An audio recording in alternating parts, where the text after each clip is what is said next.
Ah bah Guillaume il est là. Salut. Ben voilà, impeccable. Comment ça Salut. va? Ça va et vous? Bah ça va, c'est le début pour l'instant, c'est la Ah, forme. Ça fait nous, on a 2h20, le hein, c'est meilleur, tranquille. on a la meilleure heure, nous, ça va. On a la meilleure heure. C'est ça va être dur, ça va être dur de tenir 24 heures. Bon courage, vous êtes lancé un gros Ah, défi en tout cas. ouais, on a été ambitieux.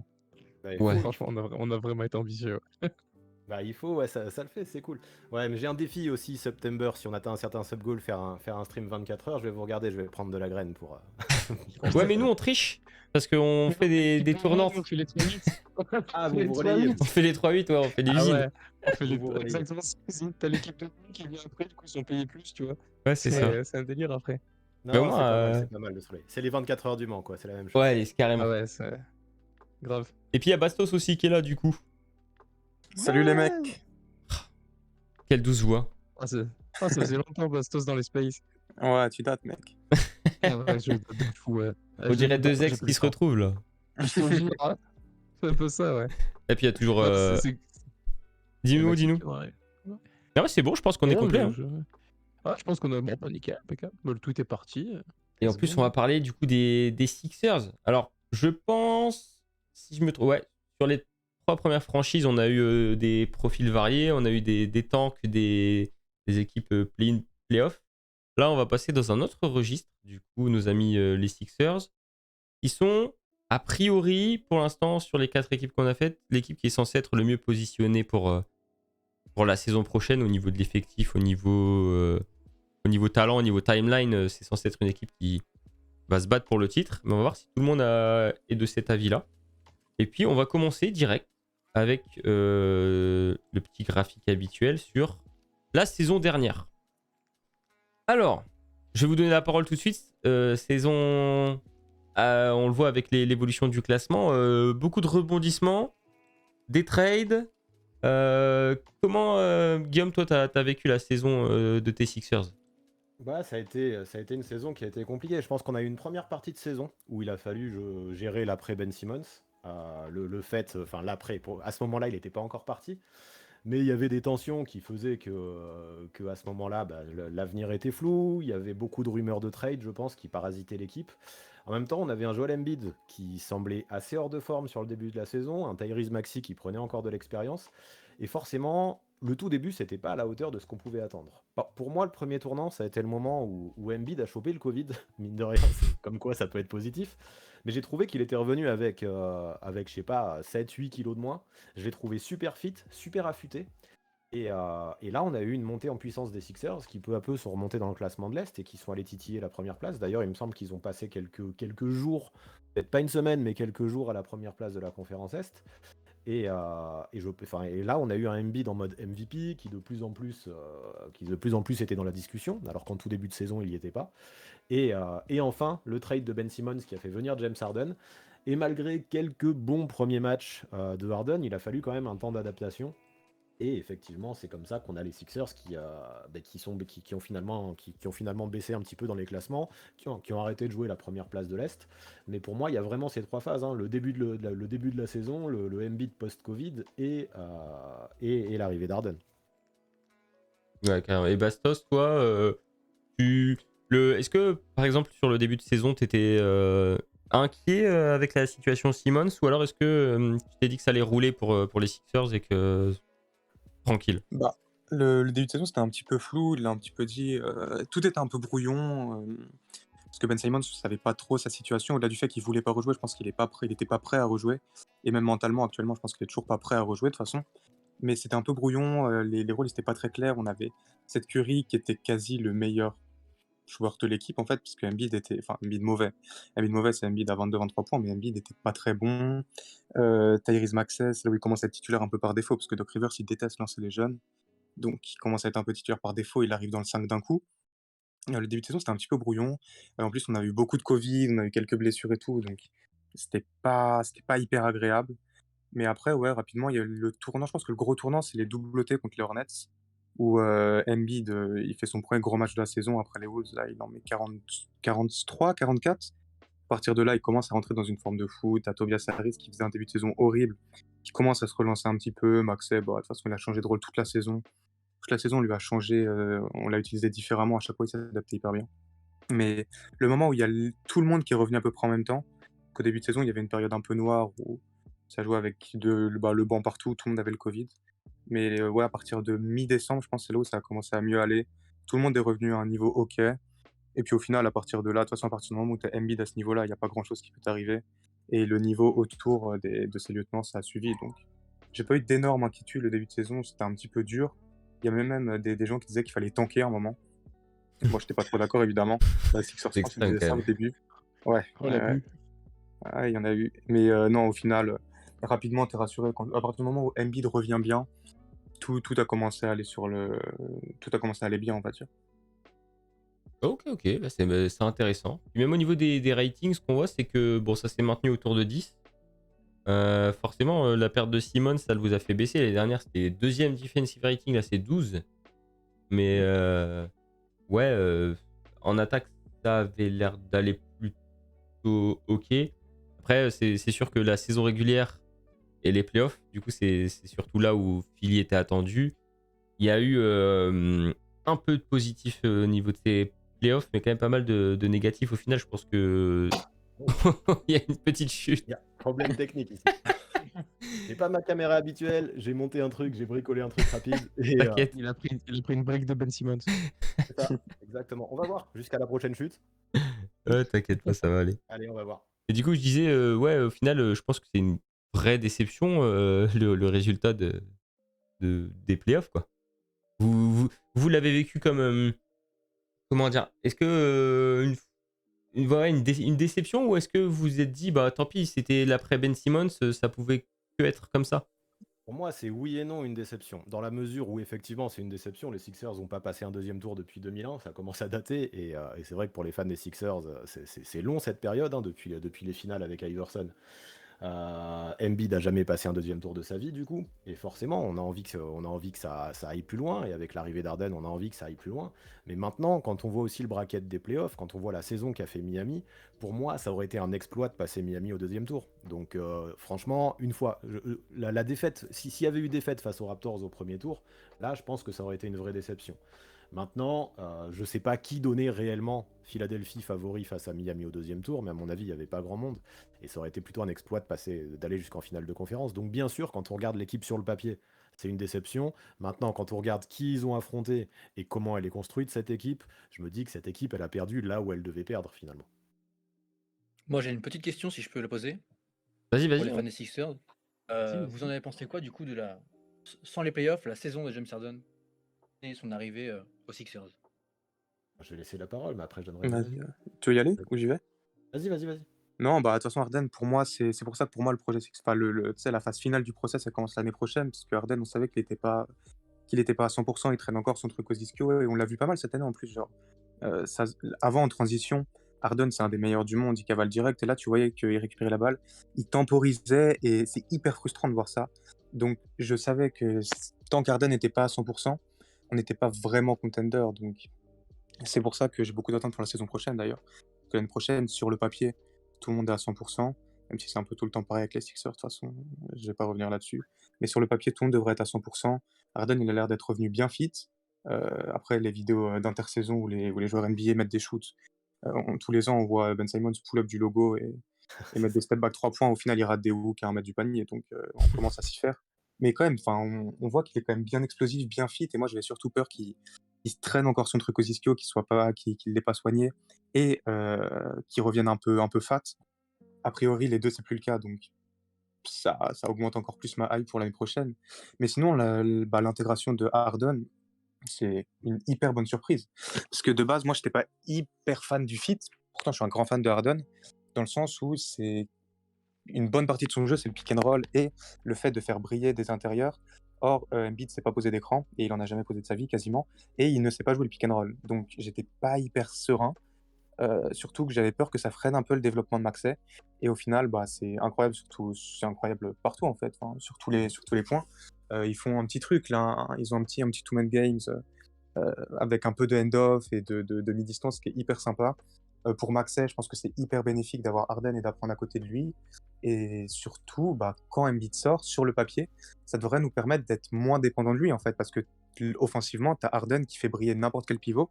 Donc, on devrait continuer d'être capable d'être efficace, on va dire, quand Embiid sort. Et c'était un peu le problème qu'on a depuis un moment, c'est qu'on est trop dépendant. Enfin, notre banc est horrible et on est toujours dépendant d'Harden, de Embiid, je veux dire. Et là, ça devait un petit peu nous détacher de ça. Donc, j'étais pas hyper convaincu au début, mais franchement, j'ai trop hâte de le voir à 100% et je pense que ça va être incroyable, Harden à 100% avec Embiid à 100%. Donc, t'espères encore le revenir à un niveau proche de celui de Houston, Bah, aussi impactant offensivement? disons qu'en fait, je pense qu'on c'est pas possible avec, comment l'équipe est construite autour de lui. C'est plus tellement les Rockets, c'est pas un environnement similaire, ni comparable. Par contre, le Harden des Nets, qui est pour moi quasiment la meilleure forme d'Harden, en fait, en tout cas celui que j'ai le plus aimé, je pense que c'est très possible de revoir ce Harden-là et ce Harden-là dans ces Sixers-là, je pense que ça peut être un carnage, vraiment. Moi, je pense que ce serait même néfaste de revoir le Harden des Rockets. J'entends beaucoup de monde Je suis dire, d'accord, ouais. critiquer Harden en disant ouais, il est fini, c'est plus le joueur des Rockets, mais c'est pas celui qui est attendu à Philadelphie actuellement. Effectivement, comme tu disais, il vaut mieux un Harden en mode playmaker qui tourne à 10-12 passes par match, mais pas des passes après avoir gardé la balle 20 secondes, des passes où il va jouer le pick and roll, des passes où il va être patient, des passes où il va jouer les systèmes aussi et construire le jeu, où il va gérer le tempo. Et un Harden, moi, l'idéal, et ça, il n'a pas encore montré qu'il pouvait le faire, même s'il y a eu un petit peu de mieux par rapport à ce qu'il faisait à l'époque aux Rockets, j'aimerais retrouver quelques bribes, même si ce ne sera pas non plus possible, du Harden d'OKC, qui lui jouait énormément off-ball et qui pourrait devenir super dangereux avec un Embiid en point de fixation s'il réapprenait à être performant en catch and shoot, notamment. C'est vrai que quand on regarde la réussite au tir, Harden sur la fin de régulière, ça n'a pas été foufou. D'ailleurs, on l'a critiqué beaucoup pour ça. En playoff, j'arrive pas exactement à voir les statistiques, mais de mémoire, il a quand même bien moins performé. Mais c'est ce que tu disais, Guillaume, c'est que à la passe, il y a un profil qui est peut-être limite unique en NBA avec ce que lui peut permettre de faire pour les autres, quoi. Donc, hâte de voir cette saison. D'ailleurs, la transition est toute trouvée. On va plutôt parler de l'effectif. Il y a eu quelques changements, on va le voir, mais les Sixers restent les Sixers et il y a beaucoup de choses à dire sur l'effectif quand même. Donc je vous l'affiche à l'écran. Normalement, c'est plutôt bien géré le truc. Ouais, c'est pas mal, c'est pas mal.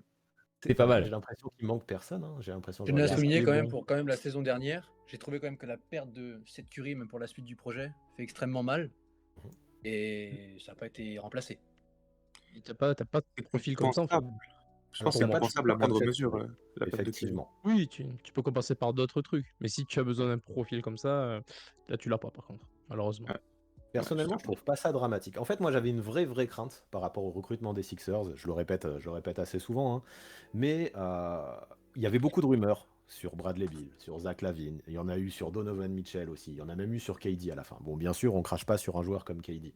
Et j'avais vraiment qu'une crainte, c'était que les Sixers dépouillent encore une fois leur effectif, dépouillent leurs role players, dépouillent leur banc, alors qu'ils avaient construit quelque chose de solide et que c'était sûrement leur point faible en playoff, ce manque de profondeur, pour faire venir une star et tenter une super team à la mort moelleux qui avait une chance sur 10 de fonctionner avec énormément d'individualité.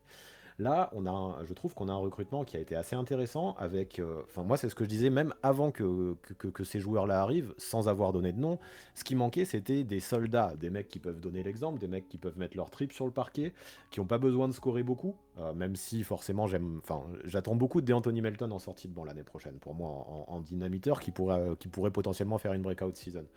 Mais ça manquait justement, cette profondeur, ces mecs sur qui on peut compter, ces mecs qui peuvent faire souffler les titulaires et qui peuvent donner l'exemple.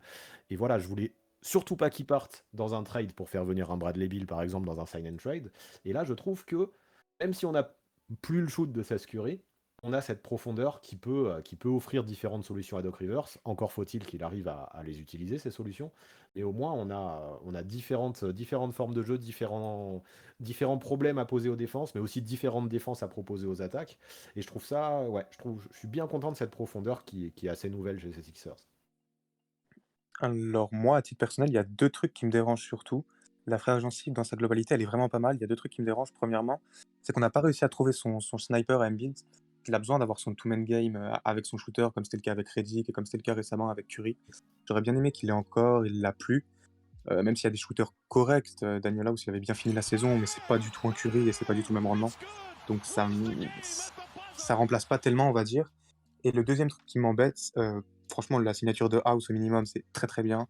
D'avoir réussi à garder, d'avoir réussi à garder Tybalt, George Young, tout ça, je suis très content. Par contre, la signature de Harrell, personnellement, ça me pose problème en fait. Je trouve que c'est pas une bonne signature. Alors, il sera très utile en régulière. C'est très très cool. Par contre, le problème, c'est que bah, quand tu arrives en playoff, ça te fait encore un mec qui est inutilisable parce qu'il contribue que d'un côté du terrain.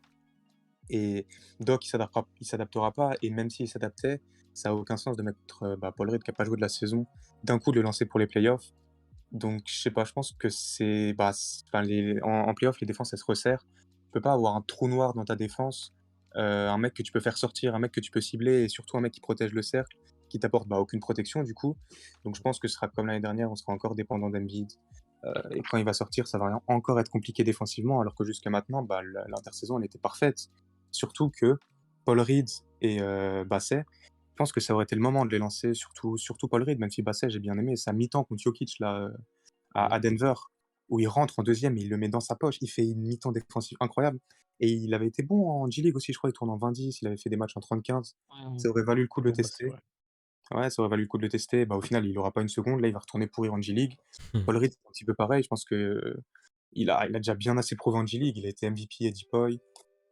En régulière, cette année, il avait eu sa chance au début de saison, quand il y avait eu des blessures et du Covid. Je me rappelle d'un match contre Yanis, contre les Bucks. Il avait quasi jamais joué. On l'avait envoyé sur Yanis. Il l'avait hyper bien défendu. Il l'avait hyper bien limité. Il y avait même un contre de malade sur la fin, en fin de deuxième quart, je crois. Il avait été incroyable. Il arrive enfin, défensivement, il est déjà hyper prêt. Il a déjà prouvé en playoff aussi. Les minutes qu'il avait dans les rotas, c'était très très bien. Offensivement, il rate des dunks, il rate des layups. Bon, ça arrive, il est pas encore hyper efficace offensivement. Par contre, défensivement, c'était nickel à chaque fois et t'avais pas grand chose à dire. Et je pense qu'en backup, bah, c'était nickel. Et là, on va encore se retrouver avec un backup qui défend pas et qui est inutilisable en playoff et que Doc va quand même utiliser. Donc, cette signature, elle me dérange un petit peu parce que avant cette signature, je trouvais que l'équipe, elle était vraiment, vraiment parfaite en fait. T'aurais préféré garder DeAndre Jordan peut-être ou... Non, non, j'aurais préféré pas. Mais tu vois, j'allais faire la remarque qui va avec ça. C'est partant du principe où justement Doc Rivers ne lance ni Paul Reed ni Charles Basset. Qui tu aurais aimé avoir en backup de Embiid? Bon, je te passe un nom parce que c'est le seul qui me vient en tête parce que je sais qu'il est encore jeune et qu'il a signé aucun contrat. T'as Dwight Howard que vous avez déjà eu en backup avec Vincent Poirier d'ailleurs, si je dis pas de bêtises. Ouais. Est-ce que c'est plus ce profil-là ou vous avez d'autres idées de gars vraiment pour remplacer Embiid sur des courtes séquences, notamment en playoff, parce qu'Embiid a beaucoup de temps de jeu en playoff. C'est ça. Et Faut sans pas pour autant oublier. que ça vous Pardon. pénalise d'un côté ou de l'autre du terrain. Bon, en attaque, tu trouveras toujours des solutions, même si en playoff c'est compliqué, mais je pense que tu en trouveras toujours vu les créateurs que tu as, etc.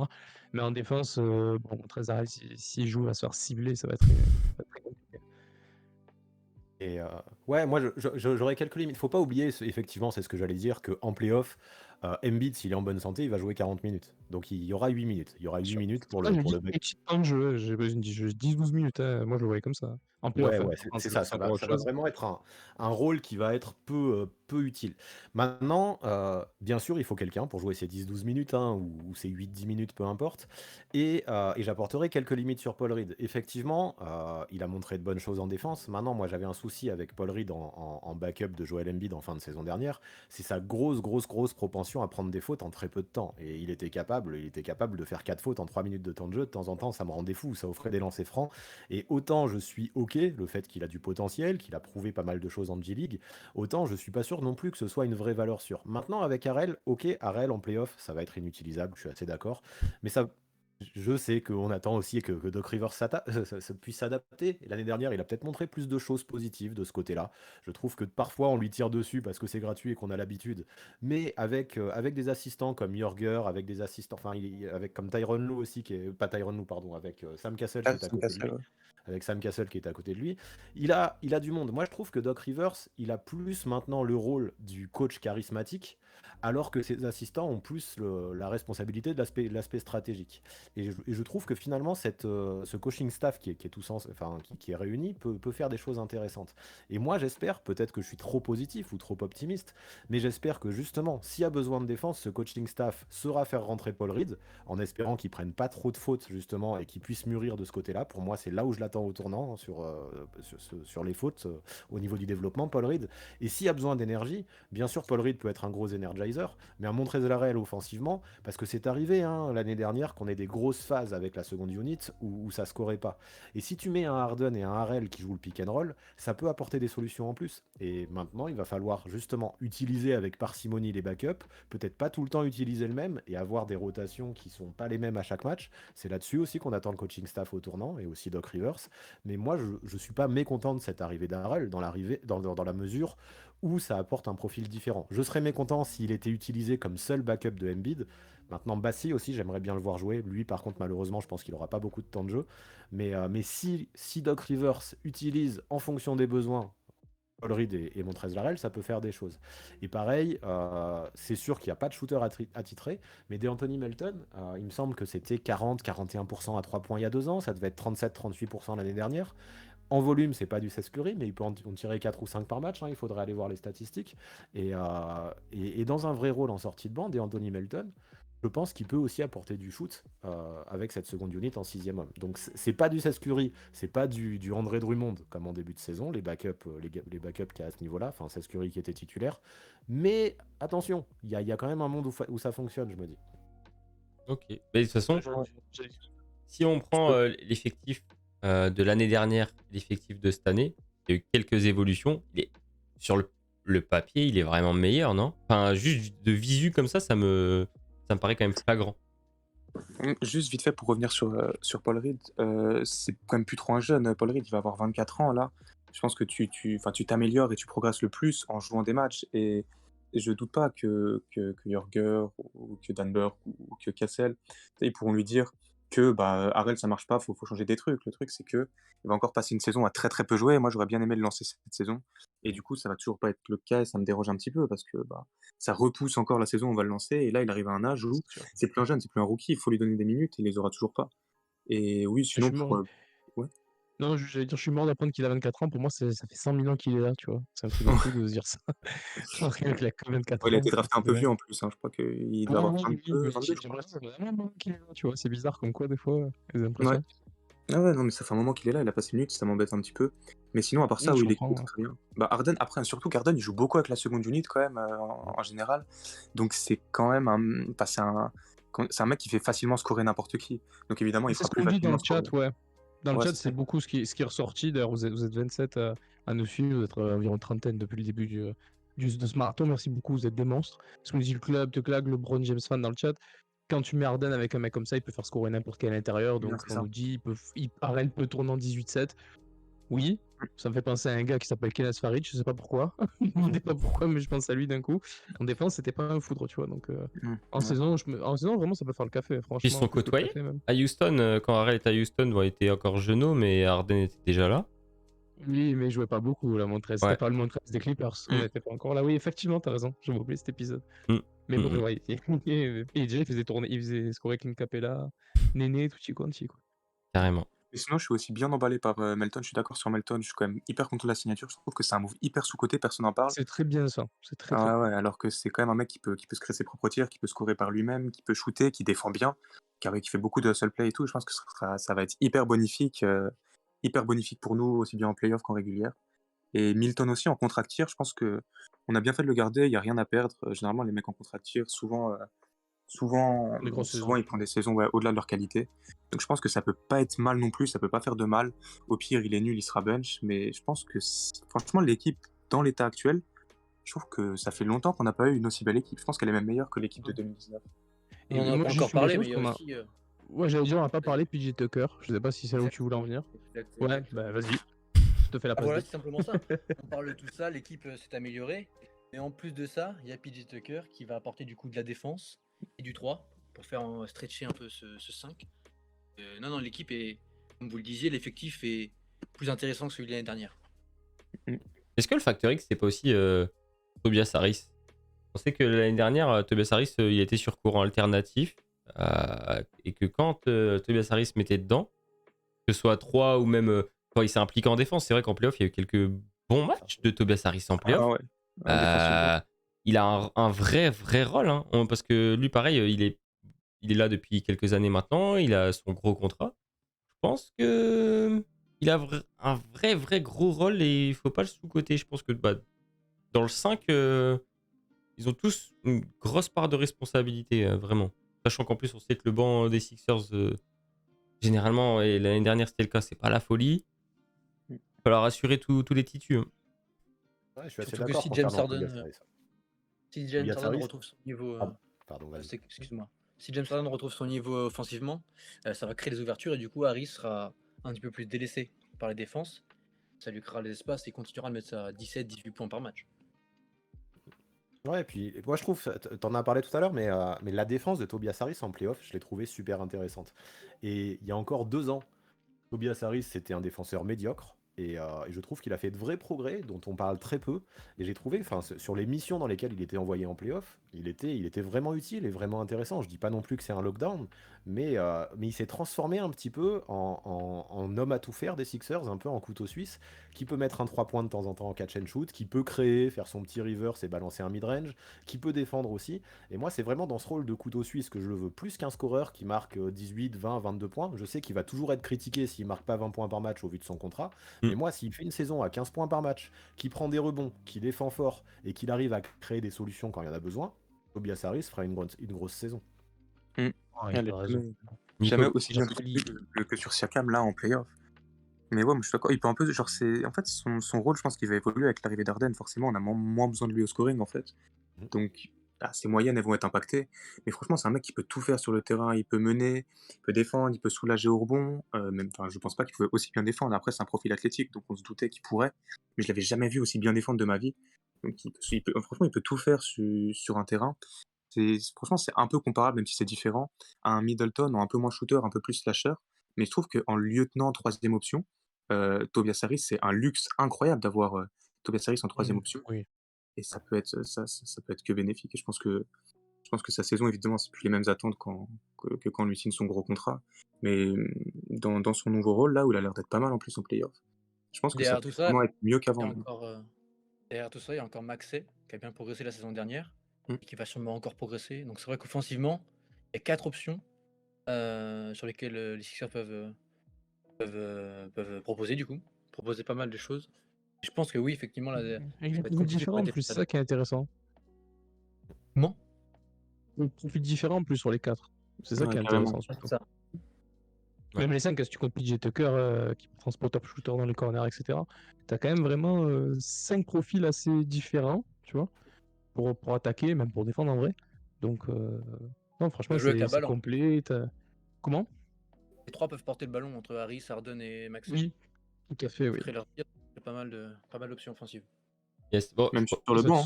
je pense qu'on va passer à la suite parce que sinon on va déborder un peu. On avait prévu le coup, hein, on savait que les Sixers, il y avait beaucoup de trucs à dire. Mais ouais, je pense qu'on a fait un gros tour sur l'effectif. De toute façon, je pense qu'il y a eu peu de changements, mais il y avait beaucoup de choses à dire quand même au final. Du coup, on va passer à la suite. La petite question. Alors, c'est pas moi qui l'ai faite celle-ci. Du coup, je la connaissais pas et du coup, ça va être intéressant d'avoir votre avis. Est-ce qu'il y a un avenir de Tobias Harris qui pourrait être en sortie de banc? C'est vrai qu'on a vanté ses qualités de facilitateur, peut mettre un 3, peut créer, etc. Et surtout aussi la défense qui s'est un peu révélée, surtout en playoff l'année dernière. Est-ce qu'il y a un avenir où Tobias Harris pourrait accepter de remettre en question son rôle ou alors il est trop bien dans le 5 majeur et tant pis pour les soucis un peu de banc, on s'adapte, on fera plus jouer les titus. Je pense que si on demande à Tobias Harris de sortir du banc, il saura mettre son ego de côté et il saura accepter ce rôle. Il a déjà montré qu'il pouvait accepter d'être utilisé à toutes les sauces et qu'il faisait confiance à Doc Rivers sur pas mal de choses, notamment depuis qu'ils ont évolué ensemble du côté des Clippers et où il avait fait une saison assez exceptionnelle. Maintenant, est-ce que c'est une bonne solution de mettre Tobias Harris en sortie de banc? Personnellement, je suis partagé. pour les raisons que j'évoquais un petit peu plus tôt, dans la mesure où je le trouve très utile à faire plein de petites choses dans le 5, à compenser pas mal d'erreurs et à dépanner là où il faut. Ce rôle de couteau suisse, comme je disais, qui peut apporter là où ça manque et changer son rôle à chaque match. Et je pense que c'est utile dans le 5 majeur. Moi, je vais me faire taper sur les doigts, mais si je devais faire absolument le 5 majeur, je trouve bien comme ça. Mais si ça devait pas marcher et que je devais faire un changement dans le 5 majeur, je testerais peut-être un Tyrese Maxey en sortie de banc. En gros dynamiteur, en gros scoreur qui pourrait avoir encore plus de responsabilités dans un rôle comme les sixième hommes de luxe qu'on connaît, hein, les Lou Williams, les Jamal Crawford et tous ces mecs qui sortent du banc mais qui jouent 30 points par match et qui, avec la seconde unit, ont énormément de responsabilités. Maintenant, le problème, c'est qu'il est limite devenu trop fort, Tyrese Maxey, la saison dernière, pour Mm. accepter un rôle en sortie de banc. Et je pense pas qu'il le vive bien si Doc le met d'un coup sur le banc. Mais vraiment, s'il devait y avoir un changement à faire, ce serait plus Maxey que Harris que je mettrais sixième homme. Mm. Ok. Non, je suis d'accord en fait. Pour moi, c'est pareil. Il n'a pas un profil de mec qui sort du banc et on a moins de problèmes de scoring en sortie de banc cette année, a priori, avec les Harrell, Milton et Melton. Du coup, on sera plus obligé de se taper des ISO de Korkmaz ou des trucs comme ça. Normalement, tu as quand même de quoi scorer quand Embiid et Harden ne sont pas là. Surtout qu'il a un peu changé ses rotas après la série contre les Hawks où il faisait n'importe quoi, il faisait des line-up full bench. Il a un peu changé. Maintenant, il se démerde pour garder tout le temps soit Tyrese et Toby, soit il essaie de garder Harden ou Embiid. Enfin, il arrive à faire en sorte de tout le temps garder un starter avec le banc. Donc on a moins de problèmes de banc. Le banc s'est bien renforcé. Et à moins que ça marche vraiment pas Tobias en 3, parce que c'était compliqué à l'époque où il y avait Richardson, Allerford et tout. Mais à moins que Tobias Harris puisse vraiment pas jouer 3 ou Tucker puisse vraiment pas jouer 3, pour moi c'est compliqué quand même de mettre Tobias Harris sur le banc et je pense qu'on aura besoin de son profil avec les titus. Surtout que s'il est sur le banc, ça serait pour mettre qui à la place? Parce que du coup, PJ Tucker serait Bah, tu peux mettre Daniel en House. 4. Ouais, Tu Daniel peux House. mettre Daniel House en House. 3, ouais, et PJ Tucker en 4, mais je Porter- préfère vraiment Tobias Harris. Et Gucci et PJ Tucker en 4. Ouais, c'est ça. Ok. Ok, bah je sais pas qui avait mis cette question, mais en tout cas, bah, c'est intéressant d'avoir tous les Maxime, avis. dénonce-toi. Je pense que c'est lui. Tous les avis là-dessus. Je pense que c'est lui ou Vladimir, je sais pas. J'hésite. Ah, je sais pas, mais ici. C'est vrai qu'on a, J'avais raison. on n'a pas de fan des Sixers, je crois, dans l'équipe. Si, Vladimir. Ah ouais? C'est Ah Sixers? si, Vlad, il est pour les Sixers. Ah oui, oui. Hmm. Ah oui, Mais- je crois qu'on a fait les pronos, les a mis en finale de conf, je crois. Ouais, il peut toujours rêver. Hein. On va en parler, on va en parler. On va en parler après. Ça marche. Bon, bah, du coup, on va pouvoir passer à la dernière section. Du coup, je vais vous poser 5 questions. Donc, ça va être, chacun va pouvoir donner son avis dessus. Des questions, on va dire, one shot, très courtes, avec une réponse directe. Après, on pourra un peu plus débattre, mais comme ça, dans l'ordre, Guillaume, Bastos, Loris et ensuite Valentin. Comme ça, vous répondez chacun à votre tour à la question. Comme ça, on aura votre avis sur un thème très précis de la saison des Sixers à venir. Ça vous va? C'est bon pour vous? Ouais, let's go. Ok. Allez, ça marche. Alors, première question. Harden peut-il à nouveau être un candidat au titre de MVP? On fait dans quel ordre? Bah, je crois que c'est toi en premier, il me semble. J'y vais? Vas-y. Juste oui ou non? Non. Au moins. On débattra juste après quand tout le monde aura répondu, que ça envoie. Bah moi oui. Ok. Loris Moi non. Moi non. et Non. Valentin. Ok. Donc, un oui, 3 non. Ok, bah, du coup, Bastos, toi, tu t'y crois pour l'année prochaine, t'y Bah crois? ouais, carrément. Bah, je trouve qu'on l'enterre un petit peu vite, Harden, juste à cause d'une saison où il était blessé.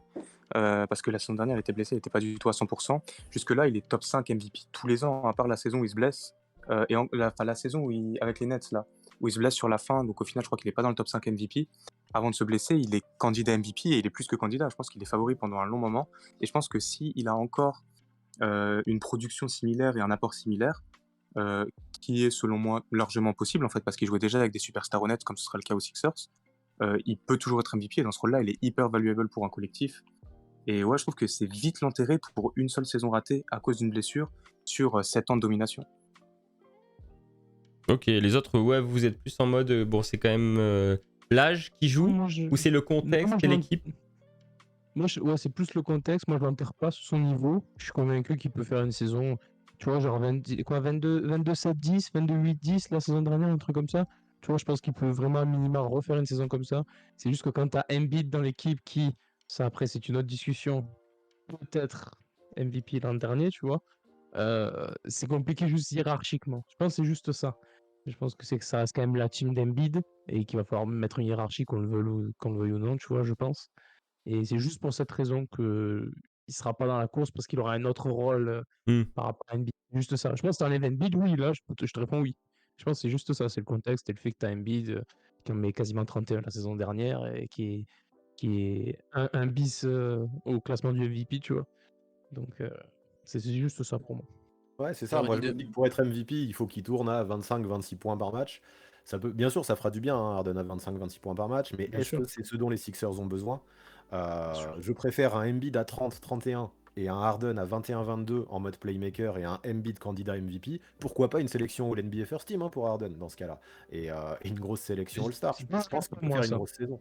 Mais moi, je préfère une hiérarchie bien définie avec Embiid en candidat MVP, effectivement, et un Harden en playmaker, quoi.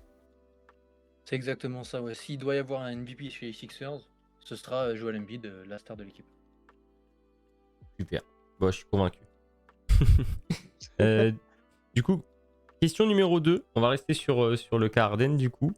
Quelle sera, à votre avis, sa moyenne de passes cette saison? L'année dernière, il a fait 10,3 sur son aventure Sixers, il me semble.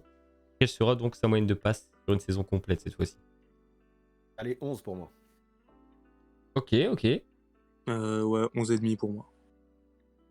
D'accord. Loris? Juste en dessous de 11, genre 10,8, un truc comme ça. Ok. Moi, je resterai dans le même range que cette saison, 10-3, 10-5. Donc, ouais, tout le monde a plus de 10. Ok. C'est intéressant de voir ça. Après, s'il est sur ces moyennes-là, ce serait peut-être limite ses meilleures moyennes en carrière. Est-ce que Harden, vers les 11, Ouais. Il les a déjà fait la saison où il se fait voler par Ouais, Russ. Harden. j'ai pas entendu ce fait. Bah, il a déjà fait plus de 11 la saison où Russ lui prend le MVP sur la dernière journée. Là. il est presque à 12, je crois même. Je crois Je viens de qu'il regarder, est en 29-11, 11,2. un truc comme ça. 11,2, ouais. 11,2. déconné, c'est. Ouais, c'est énorme. De toute façon, l'année dernière, il n'y en a aucun qui a été dans ces standards-là. En plus, c'est pareil, c'est contextuel aussi. Maxey, c'est pas un mauvais passeur, mais c'est pas dans le style de jeu d'aller distribuer la gonfle, alors qu'il peut mieux le faire, Harden. Maxey, tu vois, il peut tourner à 4, 5, 6, tu vois. Mais Harden, tourner à 10, 11, 12, oui, ça me choque pas, quoi. Ok. Ouais, bah, de toute façon, c'est ce qu'on a dit depuis le début, c'est que son rôle de playmaker va être beaucoup plus utile à son équipe, son rôle de scoreur pur. Ça concorde avec ce qu'on a dit. Du coup, question numéro 3. Est-ce que c'est la dernière chance pour cet effectif d'aller en finale NBA? Est-ce que si ça ne fonctionne pas, est-ce qu'il y a d'autres changements qui vont être opérés ou tant pis? On n'a pas le choix, on a reprolongé Harden, etc. Ils y croiront dur comme fer jusqu'au bout. Moi, je dis c'est le dernier gros shot, mais je laisse pas 1 an, je laisse au moins 2 ans. Je laisse 2 ans. Ok. Ouais, 2 ans aussi. Pareil, jusqu'à la fin du contrat de Tobias, l'an prochain. Je pense que c'est un bon choix aussi, 2 ans. 2 ans aussi, oui. Et Tucker a signé pour 2 ans? 3. 3, ouais.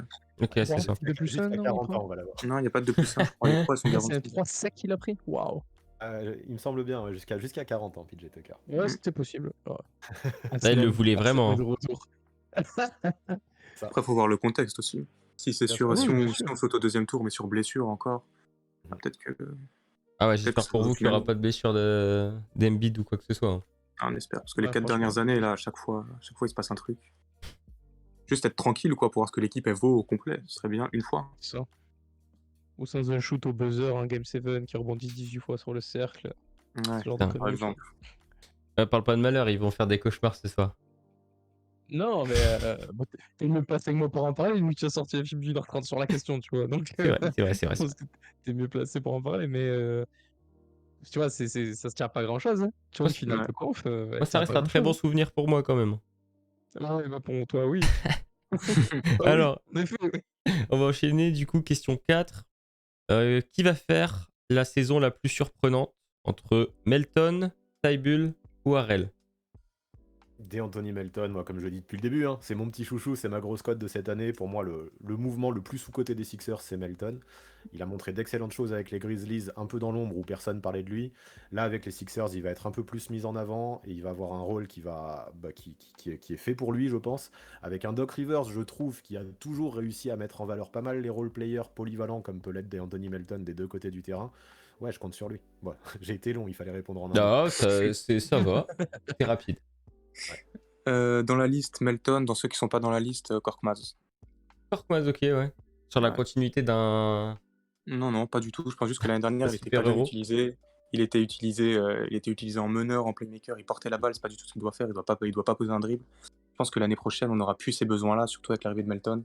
Il pourra retrouver un rôle dans lequel il est meilleur et je pense vraiment qu'il peut apporter dans ce rôle-là. Donc moi, je pense que ça va être une bonne surprise, Korkmaz. C'est pour ça que je l'enterre pas. Ok.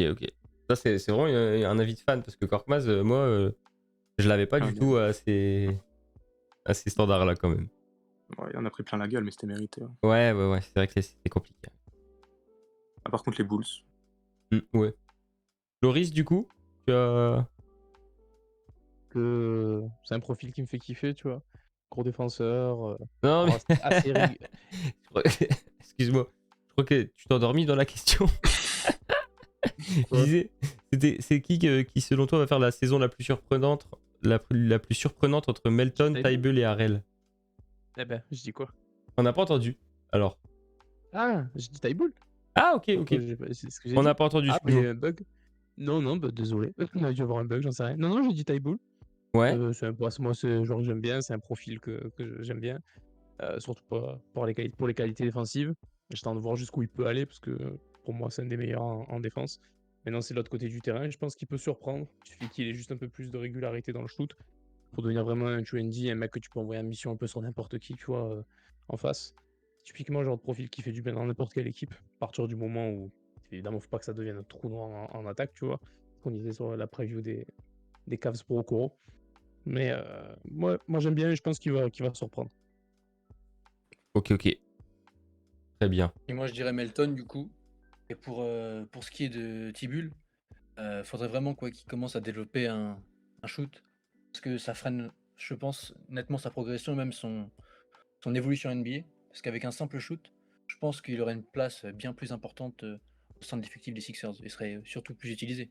Et c'est vrai que quand il est sur le terrain, Je suis d'accord. il s'attaque à 4. Et ça, c'est nettement, comme on en parlait tout à l'heure dans la preview avec Avec Isaac Okoro, Okoro, comme tu ouais. disais. Oui, c'est ça, ouais. Quand C'est pour ça que il je est sur le pense qu'il terrain, peut, tu vois, un petit oui, 33%, 35% 3 points, tu vois. Je pense que ça peut se faire. Hein. Surtout qu'il ça avait peut bien se réglé développer son un shoot. problème de faute cette année. Oui, ouais, aussi, ouais, c'est vrai qu'on n'a pas parlé, mais Après, avec moi, Harden, franchement, je te dis, Ouais, vas-y. non, rien, juste, j'ai parlé d'Arden, ce que j'allais dire, Ah il ouais, est ouais. élite et ça peut être complémentaire avec Maxey, Harden, tu vois, sur le terrain. Bah, il y avait Enfin, déjà des même avec un peu séquences tout le où monde, il tu jouait un vois. peu le pick and roll carrément avec Harden. J'aurais posé des écrans et après, il a les rolls. Mm. Donc, je pense que ce sera plus simple de contribuer pour lui, même si il a déjà la mécanique, il a déjà une belle gestuelle. Je pense que ça peut être. Franchement, L'efficacité, ce qui manque, quoi. ouais, c'est un mec qui est capable de Ah tourner à oui, 36%, je pense. Moi, j'y crois, moi. bah, Ouais, je t'ai dit, 35%, j'y crois. Sur un volume avec 2-3 shoots par match. Franchement, c'est pas Oui, trop bien demandé, sûr. je pense. Pas besoin de plus, t'as les autres qui tirent. Bah ouais, le spacing théorique, c'est plus important que le vrai spacing maintenant. Et si les défenses, elles le laissent ouvert à chaque fois, tout le monde va en pâtir. Donc, ce sera encore dur de l'utiliser. Mais je pense que c'est un mec qui est capable de tourner à 36% sur 3 shoots par match, minimum. Bah oui, largement. Ouais, c'est marrant, c'est que vous avez été quand même vachement varié et personne n'a cité Harrell. Donc personne n'est pour l'instant, en tout Moi, cas, je on suis a anti-RL. pas trop fan du move. Ah, on verra. Moi, je me dis, en cas de blessure, de toute façon, vous allez l'avoir. Donc si Embiid il Ouais, fait pas une saison complète, vous allez devoir vous le taper. ah, bah, j'espère me tromper. Moi, je serais très content s'il devient 6ème homme de l'année, RL. Oh, je le souhaite, mais j'y crois pas trop. Et du Je coup, te le souhaite. la Non dernière plus. petite question, c'est la même que pour toutes les autres équipes. Votre niveau de confiance pour la saison à venir sur 10? 9. Un 9, toi? Non, moi je suis un peu moins optimiste. Je suis entre 7,5 et 8. Allez, on va dire 8, parce qu'on est fan. Ok, bah c'est quand même pas mal pour l'instant. Loris, toi, tu es confiant pour les Sixers ou... Un petit 7,5, franchement, ouais, y a pas de raison que ça. Pour moi, c'est top 4, tu vois. Presque no-brainer. Même no-brainer tout court. C'est top 4 no-brainer, donc ouais, 7,5, tranquille. Après, c'est plus les blessures, tout ça, qui font que je mets pas plus haut, tu vois, en termes de note de confiance. C'est plus ça qui m'emmerde, mais Mais sinon, après, sur le papier, oui, il n'y a aucune raison que ça se casse la gueule, hein, du moins en saison régulière. Ça marche. Et du coup, pour Je, conclure, mett- je mettrais Valentin. aussi, je mettrais 7 aussi. Je peux pas mettre plus parce que j'attends de voir James Harden la saison prochaine. Je suis un peu plus dubitatif que tout le monde ici, mais j'attends de voir ce qu'il va proposer. Et du coup, je mettrais simplement 7. D'accord. Bah, en vrai, 7, c'est quand même une bonne note. Je veux dire. Oui, ma foi. Oui, bien sûr, parce que je sais que voilà, même en étant, on a pu le voir sur sa saison, sa partie de saison avec les Sixers, même en étant abîmé physiquement, il est toujours dans les stats, il va toujours performer, moins qu'auparavant, donc. Mais j'en attends plus de lui dans ce rôle de second derrière Joel Embiid, donc c'est pour ça que je mettrais que 7. Ok. Ça marche. Bon, du coup, j'ai dû sucrer rapidement le prono pour la saison. Si vous voulez, on va le faire en vitesse sans se mettre la tier list devant les yeux.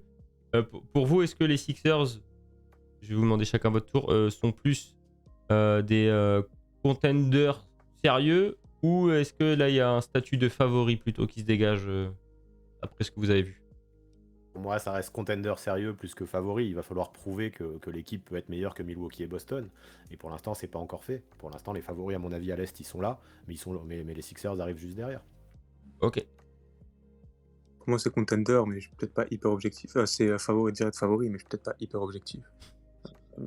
Pour moi, ils ont pas prouvé beaucoup plus Boston, parce que ils ont. Ouais, c'est juste parce qu'ils ont eu leur série sans blessé majeur. Même si Robert Williams, c'est quand même une grosse blessure. Mais. Et ils ont surtout bénéficié de la blessure de Middleton. Je comprends pas pourquoi on leur attribue un statut aussi élevé direct. Et si on le fait, pourquoi on le ferait pas aux Sixers? Juste pour une saison. Moi, je les mets aussi dans les favoris directs, les Sixers. Sur le papier, il n'y a pas meilleur dans la ligue, en fait, je pense. Ou alors, c'est les meilleurs avec les Bucks et les Clippers. Les Clippers. Ok, donc toi, tu mets aussi. Ouais, après, moi, j'ai des pronos bizarres à chaque fois. Eh, On en j'espère. parlera des Clippers, on en parlera. Oui, bah, j'espère que ça se passera comme ça pour toi, hein. Moi, je suis chaud, hein, ça me va. Du coup, Loris et Valentin, vous en êtes plutôt sur favori ou alors contender? Contender En deux, ouais. Ça me va aussi en deux, aussi. ouais. Tout à fait. Ah bah Bastos, t'es le seul à croire dur comme fer. Ouais, je suis trop équipe. optimiste, comme tous les ans, je suis hyper optimiste au final. Au final, je pleure tout seul en juin. Non, ça va bien se passer. Bon, il y en a qui pleurent en avril, tu sais. Ah ouais, il y en a qui pleurent en janvier. Ouais, putain, Max, Donc, ok. Bon bah je pense que on va pouvoir conclure ce chapitre Sixers. En vrai les gars, merci beaucoup d'être passés, hein. Ça fait grave plaisir. Grand plaisir, ouais, merci. Ouais. Merci à vous, de c'était cool. l'invitation. Guillaume, Merci à vous, du les coup, gars. bah, de toute façon, je pense que les gens ils te connaissent s'ils sont là, mais on peut toujours refaire une petite parenthèse. Twitch, YouTube, Insta, C'est ça. Twitter. T'as des petits projets qui arrivent avec la reprise là, des petits trucs? Ouais, bah sur la chaîne, je vais toujours continuer sur le rythme habituel, hein. Un live où je parle de basket tous les lundis soirs, le best-of qui arrive sur YouTube le mercredi, et une vidéo YouTube le samedi. Ça, c'est le rythme qui continue. Mais je me suis découvert, et je vais me lancer un peu d'ailleurs cet après-midi. On fera un petit raid une fois que j'aurai fini d'ailleurs sur votre stream de 24 heures. Je me suis relancé dans le gaming sur NBA 2K23 Ah, qui ça me c'est plaît bon ça. énormément. Le fait de pouvoir refaire des saisons à partir de. Moi, franchement, j'ai pris les Sixers 83 avec Moses Malone et Dr. J. Et faire Incroyable. ça sur Twitch, je kiffe. Et donc voilà, je pense que ça, c'est le gros truc qui m'anime depuis une semaine. Donc ça fait des choses supplémentaires. Et sinon, la même chose, un gros projet qui commence sur Insta aussi dès la semaine prochaine. On arrive au bout de mes duels sur les NCAA All-Time Team. On est en finale entre North Carolina et Duke, là, actuellement. North Carolina et UCLA, pardon. Et donc on va Ok. voir qui gagne la grande finale. Et donc nouveau projet qui enchaîne dès la semaine prochaine, qui devrait durer plus d'un an encore une fois sur Instagram. Et donc voilà, ouais, pas mal de trucs sur la saison à venir. Et puis j'espère que ça va continuer comme ça fonctionne en ce moment. Bah, très lourd, hein. Moi je viendrai suivre là, parce que Touquet, c'est vrai que très très fan de ce Touquet 23, donc je viendrai voir aussi. Ça pour l'instant je le fais que sur Twitch, mais je sais qu'il y en a qui attendent une série sur YouTube. Je vais attendre peut-être un peu, ça se peut que je fasse autre chose sur YouTube. Je sais qu'il y a des fans du gaming sur YouTube, moi c'est moins mon truc. Pour l'instant c'est sur Twitch, mais peut-être qu'il y aura quelque chose sur YouTube à venir. Ouais. Ok, ça marche. Et ben on va suivre ça avec intérêt. Et puis bah Bastos aussi, tu veux faire la petite pub pour ton Twitter ou tu donnes tes Ouais, avis c'est pas frauduleux grand-chose, si hein. tu veux. J'ai pas grand chose à promouvoir. Moi, je raconte ma vie sur mon compte Twitter et j'envoie des bets, mais si vous pariez pas, ça sert à rien. allez suivre le 6ème homme si vous aimez la NBA. C'est C'est peut-être gentil. mieux que moi qui raconte ma vie avec un Doc. Si, allez voir Bastos en Space. C'est une expérience formidable. La Je vous invite pépite. tous de vivre une fois dans votre vie. Ah ouais, c'est incroyable. Bon, bref, Loris, du coup, tu restes pour la prochaine ou je ne sais plus? Pas... Normalement, je termine, mais je vais voir comment s'organise ma journée. Pas impossible que je revienne plus tard. Mais là, pour ce coup-ci, c'est finito pour moi. Je laisse la main. Je sais plus qui c'est qui prend la main derrière moi. Je crois que c'est Maxime. Ouais, et ce seront les New York Knicks juste derrière. Nous, Knicks. Ah, ça va être marrant aussi. Ça, et puis Valentin, du coup aussi, merci Valentin, t'es venu pour les 4 premières. Merci à vous pour l'opportunité, c'était très cool. Bah écoute, pas de C'était problème. vraiment Hein. Plaisir. On mettra également ton compte Twitter dans le petit thread sur Twitter justement pour chaque franchise. Ok. Merci d'être passé, c'était vraiment très lourd. J'ai bien aimé tes avis. Je suis d'accord avec toi sur la J'essaie plupart des de- choses que tu as dites, donc c'est cool. Le crush. Calme-toi. Ok, et bah écoutez, on a quelques minutes de retard, mais c'est pas bien grave. J'espère que nos amis les fans d'Enix, ils attendent depuis je sais pas combien de temps pour gagner un tour de playoff. Ils vont bien attendre 9 minutes. Voilà. Allez, des Courage pour bisous la suite. et Merci merci, beaucoup. à tous pour être Merci venus. encore C'était d'être très les cool. mecs. les gars. Et bonne Ciao. chance. Merci beaucoup. Ciao. Salut.